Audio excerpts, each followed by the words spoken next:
한 절씩 교독하고 마지막 절 읽겠습니다. 하나님의 성령을 근심하게 하지 말라. 그 안에서 너희가 구원의 날까지 인치심을 받았느니라.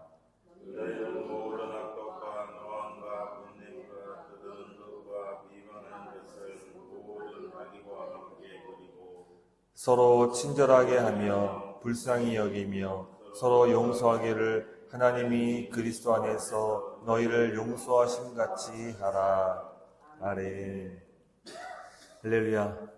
우리 한 주간도 우리 주 안에서 승리하시고 또 이렇게 또 주일을 맞이할 수 있는 또 토요일 새벽 기도에 나오신 여러분들을 환영합니다. 우리가 신앙생활하면서 그러니까 한국교회도 그랬고 오랜 시간 속에서 이 서구 사회에서도 성령님에 대한 오해를 하고 우리가 신앙생활을 해왔습니다. 그래서 한때에는 어떤 이 삼위일체 하나님에 대한 분명한 신앙 고백을 하면서도 성부와 성자와 대비해서 우리 성령 하나님에 대해서 잘 이렇게 알지 못하고 또 알려고도 하지 않았던 그런 과거의 그런 모습들도 있었고 또 어느 시점 되면서 또 이 성령님의 역사하심이 또 이 교회 안에 충만히 나타날 때에는 또 성령님에 대해서 어떤 이 신비한 뜨거운 에너지 이런 능력 이 정도로 생각하는 이렇게 오해한 경우도 있어 왔습니다. 그러나 이 오늘 본문 30절에서는 성령님에 대해서 매우 충격적인 표현을 사용합니다.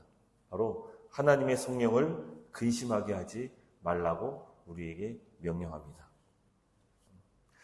여러분, 전기는 우리가 생활하는데 참 유용하고 또 꼭 필요한 것이지만 전기는 근심하지 않습니다. 또 중력도 근심하지 않습니다. 누가 근심을 할 수 있느냐?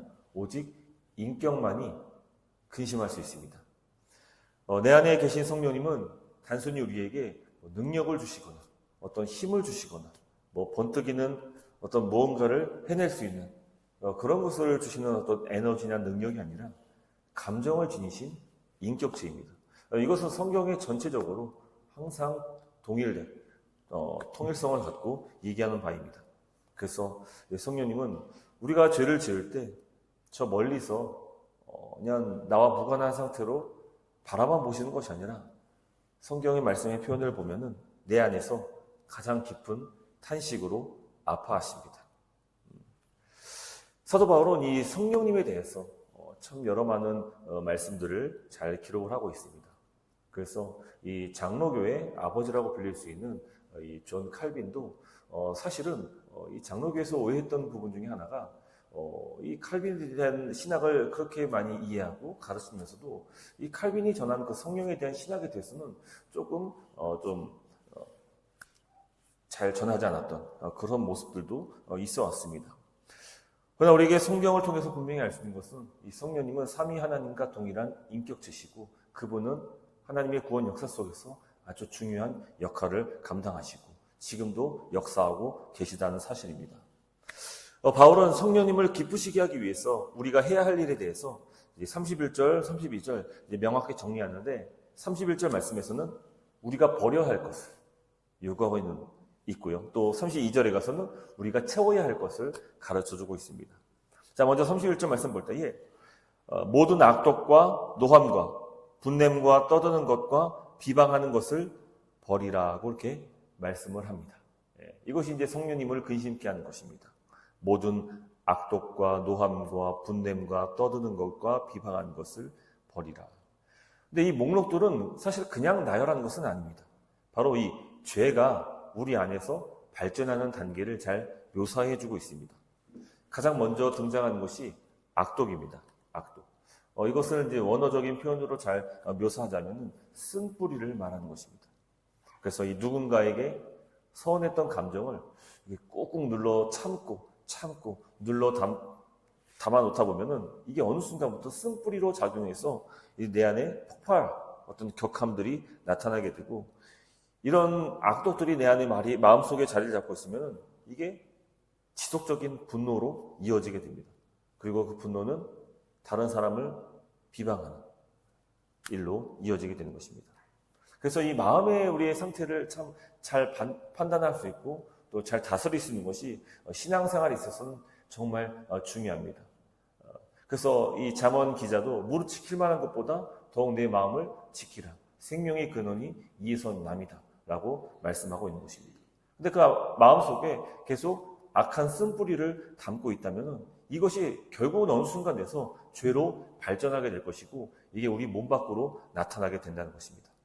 그래서 남편이나 아내나 아니면 직장 동료나 이웃이나 또 성도들 간에 이 섭섭해하는 그런 감정들 이런 것을 계속 누르고 있다 보면은 결국 이것이 내 안에 쓴뿌리로 작용하고 이를 누가 근심하시느냐?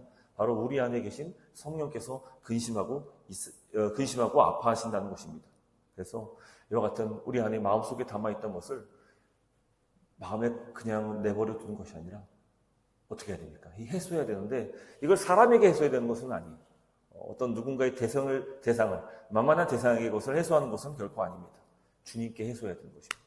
특별히 우리가 이처럼 모여서 함께 기도할 때에 그때 우리 마음속에 있었던 이 악독들을 주님께 가지고 나와서 주님께 토로하는 것입니다. 그리고 그 마음 가운데 잔잔하게 평안을 주시는 그 성령님께서 우리를 치유하시고 그러므로 말미암아 우리가 더욱더 거룩함을 온전히 이룰 수 있게 되는 것입니다. 자, 이제 두 번째인데요. 이제 버려야 했다면은 이제 채워야 하는 것이 필요합니다. 그렇죠? 특별히 거룩한 성품을 채울 것을 사도 바울은 우리에게 요구합니다. 그래서 32절 말씀 보면은 서로 친절하게 하며 불쌍히 여기며 서로 용서하라 이렇게 말씀하고 있습니다. 사실은 오늘 이번 한 주 동안의 본문 말씀은 원래는 이제 수요 예배 때 해야 될 그 설교 내용들을 제가 이제 지난주 수요 예배를 이제 하지 않았으니까 그 말씀을 제가 전하지 않았기 때문에 이를 새벽에 좀 하자라는 마음을 가지고 이제 새벽 설교로 이렇게 쭉 이어오고 있습니다. 근데 이 우리 안에서 결국 이 수요 예배 때 우리가 하는 설교는 이 성경적 교회에 관련된 설교를 쭉 하고 있지 않습니까? 그래서 이 우리 안에 이 성경적 교회를 이루기 위해서 정말 무엇보다도 우리의 성품, 특별히 이 거룩한 성품으로 변화되지 않는다면 이것은 단지 꿈에 불과할 것입니다. 그래서 이 말씀을 들을 때에 우리가 버려야 될 것은 버려야 돼. 근데 이것을 무엇을 위해서 버려야 되느냐? 어떤 개인의 경건과 성숙을 위해서도 버려야 되지만 이것이 참된 교회, 성경이 말하고 명하고 있는 그 교회를 이루기 위해서 우리가 이와 같은 그 말씀을 따라 버릴 건 버리고 또 우리 안에 채울 것은 채워야 하는 것입니다. 그래서 이 바울이 쓰는 이 모든 편지들은 결국은 다 교회를 위해서 쓴 편지, 교회를 향한 편지들입니다. 근데 대부분이 교회에 문제가 발생했을 때 그 문제를 해결하는 차원에서 신학적으로 어떤 교리적으로 설교하고 난 다음에 그리고 뒷부분에 가서는 적용점을 쭉 나누는데 사실 여기 에베소서 4장 말씀도 이 적용점에 해당되는 말씀입니다. 자, 그렇다면 우리가 하나님의 은혜를 입었으니 이제 어떻게 살아야 하는가라고 성경이 우리에게 제시하고 있을 때는 바로 이 하나님의 은혜 가운데 특별히 오늘 이 32절 말씀이 정말 중요하다라고 말씀을 드릴 수 있습니다.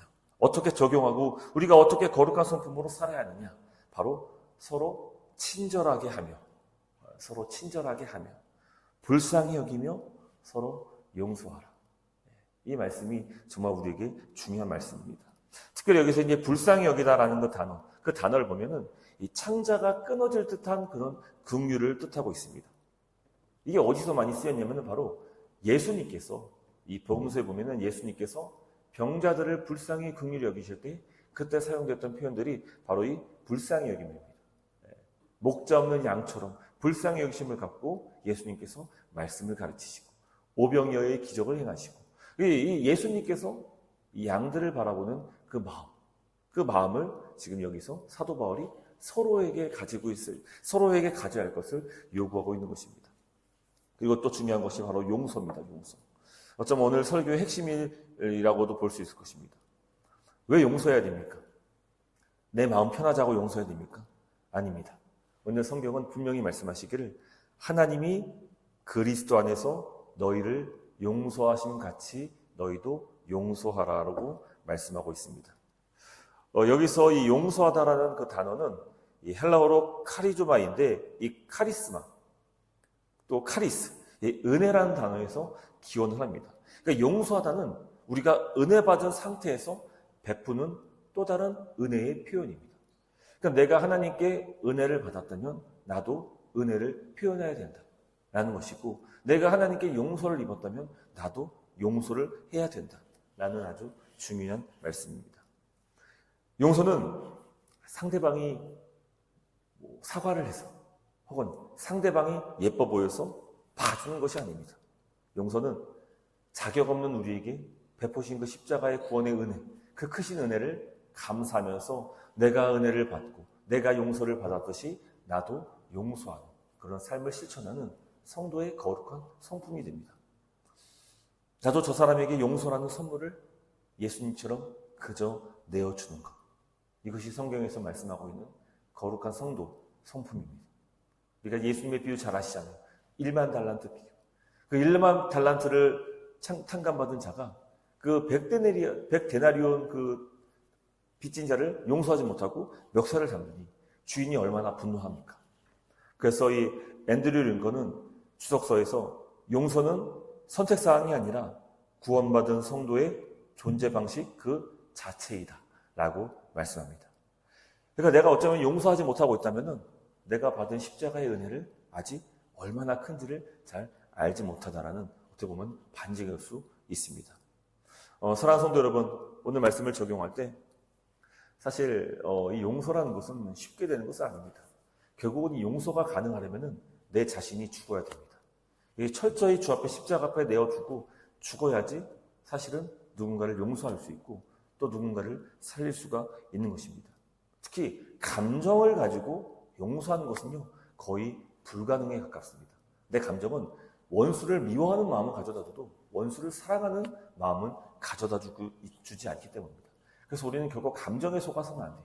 그냥 한날 내게 느껴지는 그 감정 따위에 우리의 생명을 빼앗겨서는 안 되는 것입니다. 그래서 용서는 의지가 필요합니다. 결단이 필요합니다. 감정이 풀릴 때까지 기다려서는 평생 용서하지 못합니다. 제가 나중에 이제 기도 설교할 때도 이 얘기를 하겠지만 기도도 마찬가지입니다. 기도하고 싶은 마음이 생겨서 기도하는 것은요, 그 기도 못하는 겁니다.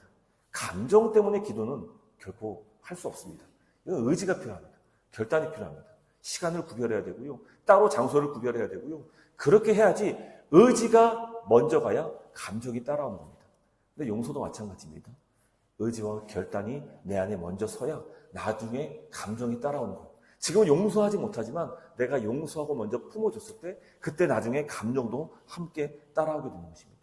근데 무엇보다 이 우리의 용서를 누가 기뻐하시느냐? 바로 우리 안에 내재하시는 성령께서 기뻐하신다는 것입니다. 왜 그렇습니까? 성령은 우리를 하나 되게 하시는 하나님의 거룩한 영이기 때문입니다. 그분이 계신 곳에는 분열이 사라집니다. 분열 대신에 치유가 나타납니다. 서로 상처 대신에 화합을 이룰 수 있습니다. 그래서 성령님이 계신 곳에는 언제나 부흥이 함께하는 거예요. 언제나 성장이 함께하는 겁니다. 언제나 사랑이 꽃피는 것입니다. 그래서 오늘 이 시간 우리가 기도하고 간구할 때에 그 성령님이 내 안에서 충만히 역사하도록 기도했으면 좋겠고요. 무엇보다 내 감정을 신뢰하지 마십시오. 내 감정은 하루에도 수십 번씩 손바닥 뒤집듯이 바뀌는 것이 내 감정입니다. 그래서 말씀을 의지해야 되는 거예요. 주님께서 우리에게 용서를 명하셨으면 그 말씀이 옳은 것, 그리고 그 말씀에 내 의지를 담는 것입니다. 그리고 순종하는 것입니다. 그렇게 되면 나중에 감정은 자연스럽게 따라오게 됩니다. 성령님이 역사하시는 것이죠. 할렐루야. 그래서 오늘 하루 내 안에 있는 그 쓴뿌리를 뽑아내고 우리 거룩한 성품으로 우리 특별히 용서라는 그리스도의 옷을 입고 또 친절함과 서로 사랑함과 서로 은혜를 베푸는 그런 불쌍히 여길 수 있는 그런 마음들을 더욱더 가질 수 있는 성령께서 내 안에 그런 마음을 주실 수 있는 그런 우리 하루 되기를 간절히 소망합니다.